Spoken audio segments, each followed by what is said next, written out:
Omicron का खतरा सिर्फ भारत में नहीं बल्कि पूरी दुनिया में बहुत तेजी के साथ बढ़ रहा है। पिछले 4 दिन की रफ्तार अगर देखें तो हर कोई मानो यही सोच रहा है कि इसका बचाव क्या है। सुझावों पर मंथन लगातार चल रहा है, लेकिन हालात किस तरीके के हैं मौजूदा वक्त में बताते हैं आपको।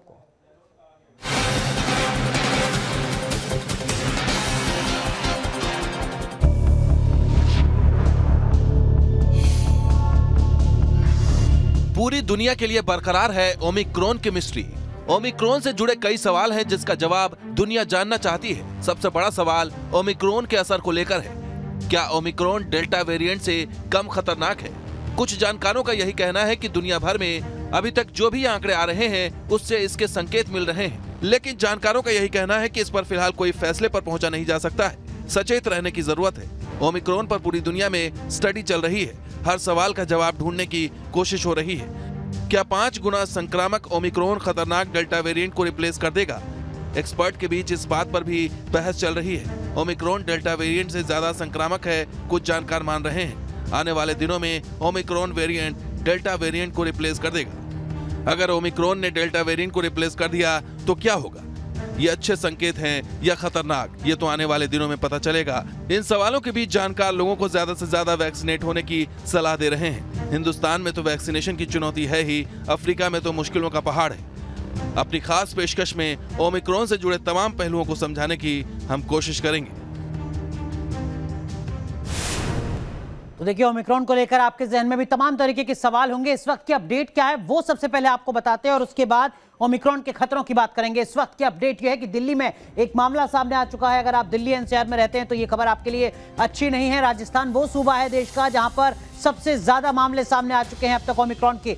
गुजरात में भी एक मामला सामने आ चुका है, लेकिन महाराष्ट्र में भी राजस्थान के बाद सबसे ज्यादा मामले 8 मामले अब तक सामने आ चुके हैं। कर्नाटक के 2 मामले, ये वही 2 मामले हैं जो सबसे पहले भारत में सामने आए थे, लेकिन मामला सिर्फ यहीं तक सीमित हो, इसको लेकर तमाम तरीके के सवाल हैं, इसको लेकर तमाम तरीके की आशंकाएं। इस बीच अपडेट क्या है? जयपुर में 15 पॉजिटिव मामले सामने आए हैं। ओमिक्रॉन के हैं या नहीं, इसकी जांच अभी की जा रही है। परिवार जर्मनी से आया एक परिवार है जिसका सदस्य पॉजिटिव है, एक स्कूली बच्चा भी पॉजिटिव आया है। इस तरीके की जानकारी सामने आ रही है जयपुर से, लेकिन मामला सिर्फ जयपुर से इस तरीके का आ रहा है ऐसा भी बिल्कुल नहीं है। बाकी जगहों पर क्या स्थिति है वो हम आपको बताते हैं। देखिए, बिहार में ओमिक्रॉन के संदिग्ध को लेकर लगातार अटकलें बताई जा रही है। 100 विदेशियों की तलाश की जा रही है। इस वक्त बिहार में ये वो विदेशी हैं जो अभी जिनकी जानकारी नहीं मिल पा रही है। 580 में से 177 लोगों की जांच भी हो रही है। 3 कोरोना पॉजिटिव पाए गए, यानी कुल मिलाकर कोई ही सूबा ऐसा हो, चाहे महाराष्ट्र की बात हो, गुजरात की बात हो, बिहार की बात हो या फिर अलग अलग राज्यों की, जहां पर ओमिक्रॉन का जो संदिग्ध मामला है या ओमिक्रॉन को लेकर जो आशंका है वो ना जताई जा रही हो। लिहाजा मास्क पहनिए, वैक्सीनेशन करवाइए, ये 2 सबसे जरूरी उपाय सुझाव जो लगातार जानकार देते आ रहे हैं। इस बीच ओमिक्रॉन से जुड़ा सबसे बड़ा सवाल यही है, क्या ओमिक्रॉन डेल्टा वेरिएंट से कम खतरनाक है? क्या धीरे धीरे ओमिक्रॉन डेल्टा वेरिएंट को रिप्लेस कर देगा? क्या ऐसा होने से कोरोना का असर कम हो जाएगा? हम ऐसा क्यों कह रहे हैं? ओमिक्रॉन को डेल्टा वेरिएंट से कम खतरनाक क्यों बताया जा रहा है? इसके लिए यह रिपोर्ट देखिए।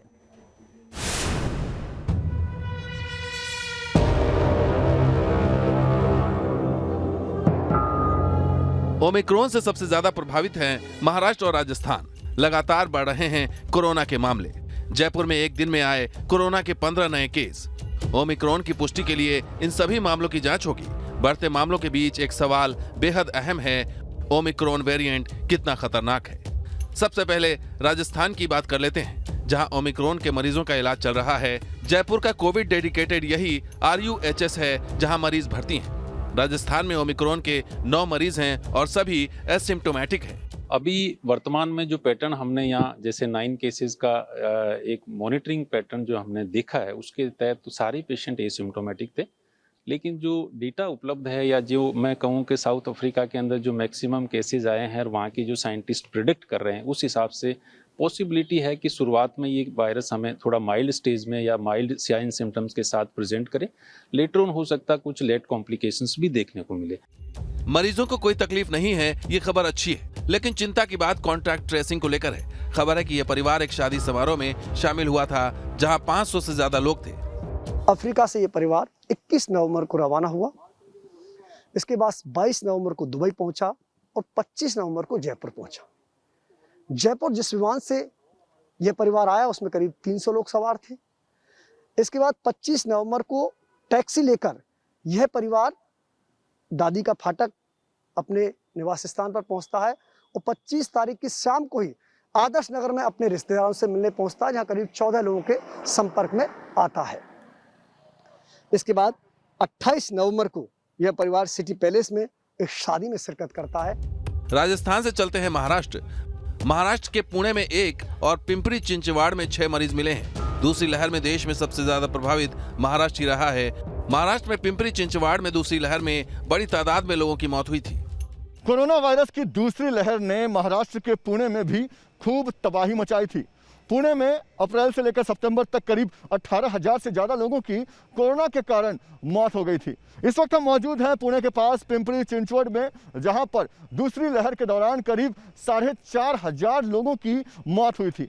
और एक बार फिर से जो ओमिक्रॉन वेरिएंट का खतरा है वो पुणे पर मंडरा रहा है, क्योंकि जो 6 मरीज कुल 7 मरीज जो हैं वो पुणे और पिंपरी चिंचवड़ में मिले हैं, जो कि ओमिक्रॉन वेरिएंट से संक्रमित हैं। यहाँ से संक्रमित मरीजों को लेकर अच्छी खबर है। संक्रमित हुए 6 में से 5 मरीजों में कोई लक्षण नहीं है। महिला को मामूली जुकाम और सर्दी है। इन 6 लोगों में 18 वर्ष से कम आयु के 3 लोग हैं। उनका कोई वैक्सीनेशन नहीं हुआ है, जबकि 3 लोगों को वैक्सीन के दोनों डोज दिए जा चुके हैं। जो 3 अडल्ट्स है वो तीनों भी वैक्सीनेटेड है और ये दिखता है कि वैक्सीनेशन से सिवियरिटी इलनेस का कम होता ही है, तो they are safe if they are vaccinated.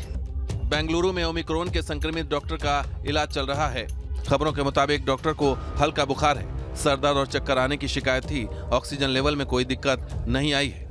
Doctor की पत्नी और बेटी को भी ऑब्जर्वेशन में रखा गया है और उन्हें भी किसी तरह की कोई शिकायत नहीं है।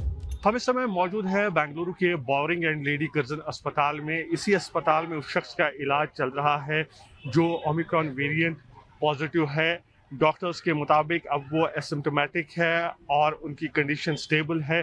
आज उनका RT-PCR टेस्ट भी किया जा रहा है ताकि पता चले कि वो ओमिक्रॉन वेरिएंट से संक्रमित है या नहीं। यानी अभी तक जो मामले सामने आए हैं उनके लक्षण हल्के हैं। पूरी दुनिया में इसी तरह का ट्रेंड नजर आ रहा है, लिहाजा ओमिक्रॉन ज्यादा संक्रामक है, ये बात तो सही है। लेकिन कुछ जानकार डेल्टा की तुलना में इसके कम खतरनाक होने के संकेत दे रहे हैं। हालांकि इस संबंध में अभी ज्यादा कुछ कहना जल्दबाजी होगी, लेकिन अभी तक के आंकलन से जानकार उत्साहित हैं। जयपुर से लाल सिंह फौजदार और पुणे से पंकज मिश्रा के साथ टीम न्यूज नेशन।